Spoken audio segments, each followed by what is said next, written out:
So in this meeting, as people are beginning to discuss the upcoming service and any potential changes to format, any additions or subtractions that they'd like to make, one of the members of the committee mumbled under his breath, "I really hate this service and wish we didn't do this at all."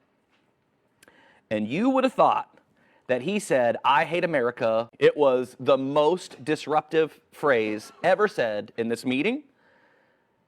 And there was a moment of panicked silence before every voice in the room began to fight about, "What in the world are you talking about?"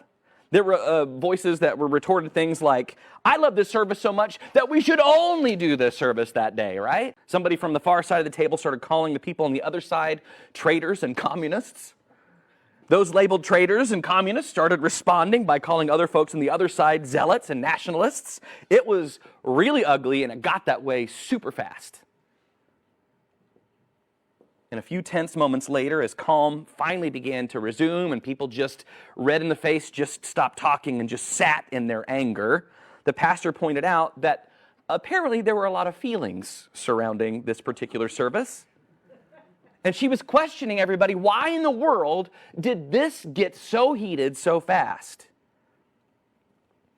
Another good friend of mine was associate pastor at this church also. There were a very large church, a number of associates, and he responded by saying, "Many people in this room feel that the focus of worship shifts from God to the worship and veneration of our country when we do this service."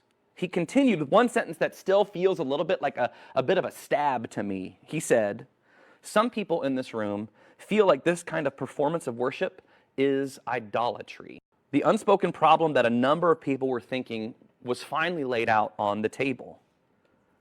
And a number of United Methodists realized that afternoon, sitting right there among the super dry chicken and the dirty plates, that for many churchgoers, loving our country is good, but we have to know where to draw the line between loving our country and worshiping our country.